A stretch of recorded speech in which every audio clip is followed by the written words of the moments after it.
আসসালামু আলাইকুম বন্ধুরা, আশা করি সবাই সুস্থ আছেন। বন্ধুরা, ইংলিশ চ্যানেলে ন্যাটোর সদস্য দেশ যুক্তরাজ্যের পতাকাবাহী একটি বেসরকারি প্রমোত্তরীকে লক্ষ্য করে রাশিয়ান নেভির পক্ষ থেকে তাদের যুদ্ধ জাহাজ থেকে হামলার নজিরবিহীন ঘটনা ঘটেছে। স্ক্রিনে নিশ্চয়ই আপনারা দেখতে পাচ্ছেন, পশ্চিমা বিশ্বের বড় বড় সংবাদ মাধ্যমের প্রধান সংবাদ শিরোনাম এখন এটি। গত মঙ্গলবার সকালে যুক্তরাজ্যের যে আইল অব দ্য ওয়াইটের দক্ষিণে প্রায় ২০ মাইল অর্থাৎ ৩২ কিলোমিটার দূরে আন্তর্জাতিক জলসীমায় এই ঝুঁকিপূর্ণ পরিস্থিতি তৈরি হয়।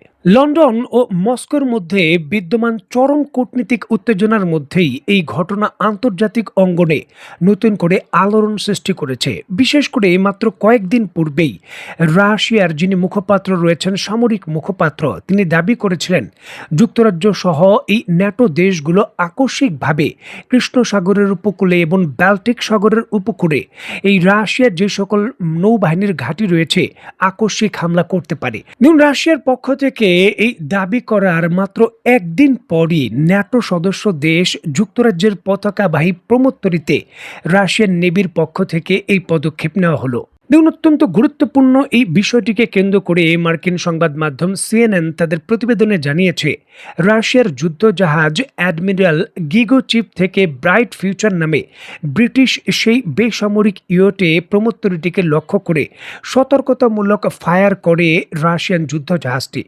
যদিও এই ঘটনায় বড় কোনো হতাহতের খবর পাওয়া যায়নি বা প্রমোত্তরীটি নিজের অবস্থান ধরে রেখেছে এমনটা জানা যাচ্ছে, তবে এই হামলার পরপরই ন্যাটো দেশগুলোর ভেতর রাশিয়াকে কেন্দ্র করে উৎকণ্ঠা বেড়েছে।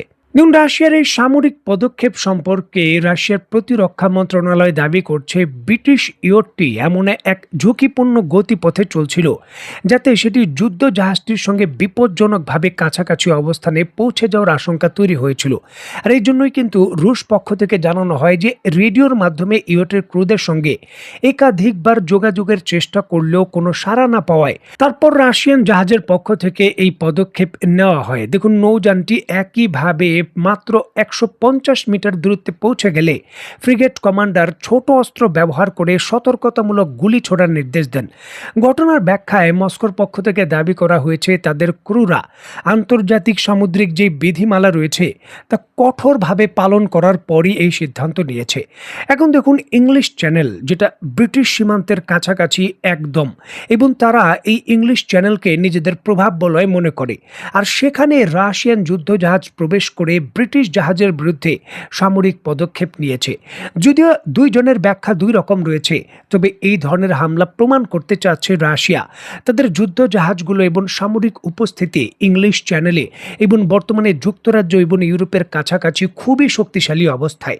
ইউক্রেনকে কেন্দ্র করে যদি কোনো বড় সিদ্ধান্ত ইউরোপ নিতে চায়, আকস্মিক হামলার যে আশঙ্কা করছে রাশিয়া, সেটা বাস্তবায়নের চিন্তাও যদি ইউরোপ করে, তার বিরুদ্ধে রাশিয়া কি পদক্ষেপ নিতে পারে তার উদাহরণ হিসাবেই কিন্তু তারা বার্তা দিচ্ছে।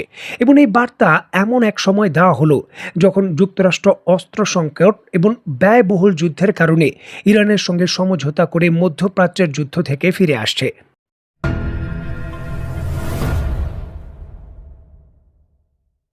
দেখুন, ইংলিশ চ্যানেল ইউরোপের অত্যন্ত গুরুত্বপূর্ণ জলপথ। সেখানে সরাসরি রাশিয়ান সামরিক বাহিনীর উপস্থিতি এবং এই পদক্ষেপ ঠিক এমতো অবস্থায় আবারও আলোচনায় এসেছে হরমুজ প্রণালী।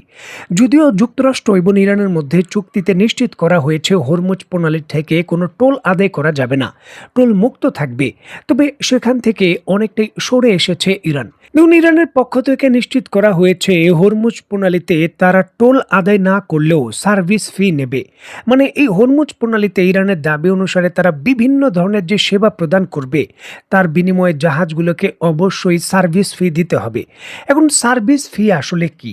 দেখুন, ইরানের বিভিন্ন ধরনের যে সংস্থা রয়েছে, বিশেষ করে হরমুজ প্রণালীকে কেন্দ্র করে যে সংস্থা তারা তৈরি করেছে, তাদের সঙ্গে যোগাযোগ করে সেখান থেকে বের হওয়া বা সেখানে প্রবেশ করা এবং কোন জলপথের কোন অংশ দিয়ে তারা ধারাবাহিকভাবে প্রবেশ এবং বেরোতে এগুতে পারবে তার দিক নির্দেশনা দেওয়া, এই ইস্যুকে কেন্দ্র করে সামান্য কিছু অর্থ হয়তো ইরান আদায় করতে পারে। এখন অর্থের বিষয়টা এখানে গুরুত্বপূর্ণ নয়, গুরুত্বপূর্ণ বিষয় হলো সার্বভৌমত্বের হিসাবে নিজেকে স্বীকৃতি প্রদান করা। মানে এটি হরমুজ প্রণালী ইরানের সম্পত্তি, ইরান কন্ট্রোল করবে, ইরানের কন্ট্রোলেই থাকবে, সেটার নিশ্চয়তার জন্যই এই সার্ভিস ফি, যেটি আন্তর্জাতিকভাবে বিশেষ করে এই চুক্তির ক্ষেত্রে নতুন বিতর্ক তৈরি করবে। কারণ যুক্তরাষ্ট্রের হিসাব অনুসারে এটি আন্তর্জাতিক জলপথ, যেখানে কোনো ধরনের বাধা বা কোনো ধরনের সার্ভিস ফিও থাকতে পারে না। এবং ইরানের এই নতুন ঘোষণা, নতুন করে এই যে চুক্তি রয়েছে, সেই চুক্তি বাস্তবায়ন হবে কিনা তার একটি নতুন জটিল সমীকরণ তৈরি করেছে। যুক্তরাষ্ট্র প্রকৃতপক্ষে ইরানের এই প্রস্তাবে রাজি হবে কি, সেই বিষয় নিয়েও তৈরি হয়েছে নতুন করে ধোঁয়াশা। কারণ যদি ইরানের এই প্রস্তাবে যুক্তরাষ্ট্র রাজি হয়, তাহলে হরমুজ প্রণালীর যে কন্ট্রোলের বিষয়টা রয়েছে, প্রতীকীভাবেও হলেও ইরান তা নিশ্চিত করবে। মানে প্রতীকীভাবে হলেও হরমুজ প্রণালী ইরানের কন্ট্রোলেই থাকবে, দায়বদ্ধতা থাকবে বিভিন্ন জাহাজগুলোর ইরানকে রিপোর্ট করার, যেটিও কৌশলগতভাবে স্ট্র্যাটেজিকভাবে দীর্ঘকালীন নতুন একটি আইনে পরিণত হতে পারে, যেটা ইরানকে এই অঞ্চলের সম্পূর্ণ দাবি করতে পরবর্তী সময়েও একটি আইনি ভিত্তি দিতে পারে, যেটিও একটি সংকটের বিষয়।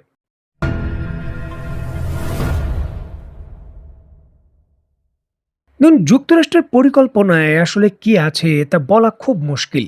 ইরানের যুদ্ধ যেই ইউরেনিয়ামকে কেন্দ্র করে তারা শুরু করেছিল, সেই ইউরেনিয়ামকে কেন্দ্র করেই কোনো সিদ্ধান্ত এখন ডোনাল্ড ট্রাম্প নিতে চান না।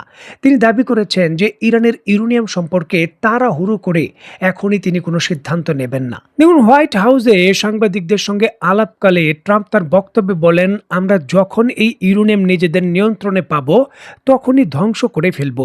আমাদের মূল লক্ষ্য এটি দখল করা বা নিজেদের কাছে রাখা নয়, বরঞ্চ এটি পুরোপুরিভাবে ধ্বংস করা। ইরানের পারমাণবিক কর্মসূচির এই মূল উপাদানটি নিয়ে যুক্তরাষ্ট্রের কোনো দীর্ঘমেয়াদী লাভ নেই উল্লেখ করে ট্রাম্প তার বক্তব্যে আরও যোগ করেন, আমাদের নিজস্ব ব্যবহারের জন্য পর্যাপ্ত ইউরেনিয়াম রয়েছে, তাই ইরানের মাটির নিচে থাকা এই উপাদানটি নিয়ে আমাদের কোনো বাড়তি আগ্রহ নেই। আমরা কেবল এটা নিশ্চিত করতে চাই যেন এটি আর কোনো হুমকির কারণ হয়ে না দাঁড়ায়। এবং বিশ্লেষকদের মতে ইরানের উপর সাম্প্রতিক হামলার পর সেখানে থাকা পারমাণবিক উপাদানগুলোর নিরাপত্তা এবং তার নিষ্কাশন নিয়ে বিশ্বজুড়ে যে উদ্বেগ তৈরি হয়েছিল, ট্রাম্পের এই বক্তব্য সেই উত্তেজনায় কিছুটা লাগাম টানতে পারে। তবে নিষ্কাশনের পর তা ধ্বংস করার মার্কিন ঘোষণা মধ্যপ্রাচ্যের ভূ রাজনীতিতে নতুন মোড় নেয় কিনা সেটাও এখন দেখার বিষয়। কারণ ইরান এই প্রস্তাবে কতটুকু রাজি হবে সেটাও বিবেচ্য। কারণ চুক্তি অনুযায়ী যেমনটা শোনা যাচ্ছিল, এই ইউরেনিয়ামগুলোকে নতুন ওয়েপেন গ্রেড বাদ দিয়ে যে প্রাকৃতিক ইউরেনিয়াম রয়েছে তার সঙ্গে মিশ্রণ ঘটিয়ে এর মাত্রাটা কমিয়ে আনার কথা ছিল, যেটি পরবর্তী সময় কিউব আকারে ইরানের যে পারমাণবিক চুল্লি রয়েছে, পারমাণবিক বিদ্যুৎ কেন্দ্রের, সেখানে ব্যবহারের কথা ছিল।